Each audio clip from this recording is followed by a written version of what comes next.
Everyone's got an opinion on Formula One, but most of them, they're off the mark. Welcome back to the F1 Misconception series, where we debunk assumptions that F1 fans have about the sport that are not always necessarily correct. If you haven't watched episode 1, check out my page and go and watch that first, and then come back. Without further ado, let's get into it. Kicking it off with assumption number 7 of this series, drivers can overtake under yellow flags. No, they cannot. Yellow flags are a massive safety rule in Formula One, and it means that there's danger ahead on the track, usually something like debris, a crash, or a car stopped. When the yellow flag is waving, it is all about keeping everyone on track safe, and that includes the marshals and the medical car. Now, if a driver does decide to overtake under yellow flags, hello penalty. When under yellow flags, it's not just be careful, it is very strict. If a driver speeds, if they overtake, if they're going unnecessarily slow, the FIA looks at everything. And look, there are some occasions where you will see a driver overtake under safety car, but that is to allow them to unlap themselves. It's not necessarily an overtake to gain track position. And that is only if the FIA allows it. So yeah, no cheeky passes under yellow flags. All right, assumption number 8.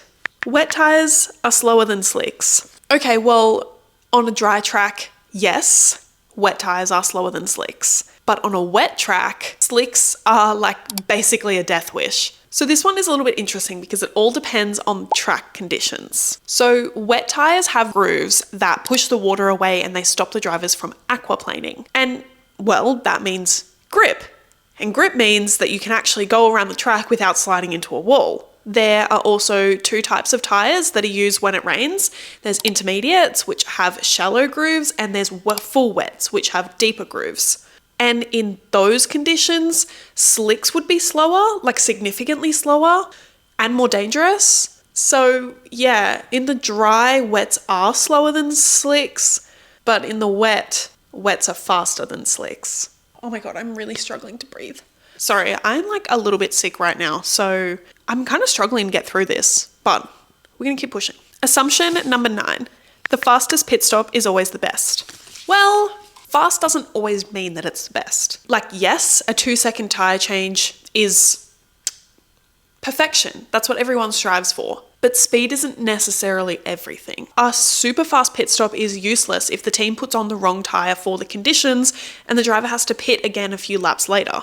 Pit stops are a massive strategy play. It's mainly about the when, but also the how. A driver could be a second slower when they come into the pits, but if they come out in clean air and on the right tyre compound, they're going to be making places up. All right, this one's probably about 50-50 because yes, you have to have a quick pit stop for the strategy to work, but a driver needs to come out in clean air on the right compound for it to really stick. Okay, assumption number 10. All tracks are equally challenging. Oh, there it goes. No, they're not, to put it simply.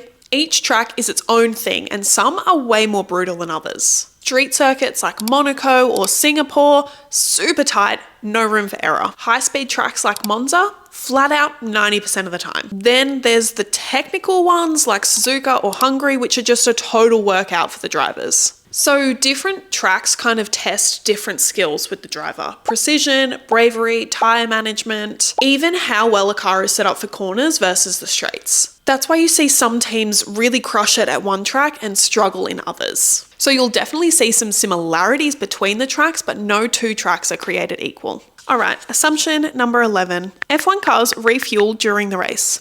No, they don't. F1 cars did used to refuel during the race, but I think the last time that happened was like 2010, maybe? Why no refueling, you might ask? Well, safety. There were quite a few fires in the pit lane and removing it actually simplified strategy. Now cars start the race with a full fuel load and teams have to manage that over the whole distance. So the cars will be a lot heavier at the start of the race and then they'll get lighter as the race goes on, which is why we start to see track times improve throughout the race. So yeah, no mid-race fuel ups, they just have to make it last. Last assumption for this episode, assumption number 12. F1 cars have brake lights.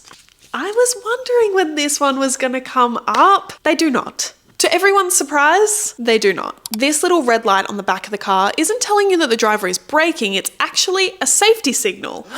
Yeah, I know, I had the same reaction. It flashes for 2 reasons. One reason could be that the car is in low energy recovery mode. The second reason is because of low visibility, and it will flash to alert the drivers where they are on the track. F1 cars decelerate so fast that you probably couldn't react to a brake light anyway. Instead, these lights are all about awareness. So yeah, to everyone's surprise, F1 cars do not have brake lights. That is everything for episode 2 of the F1 misconception series. Thank you to everyone who submitted an assumption for this episode. Comment or DM me any assumptions that you want me to cover. I have a lot of fun doing these, so I really hope that you guys are enjoying them. Make sure you leave a little F1 car emoji if you do, and make sure you subscribe to see part 3.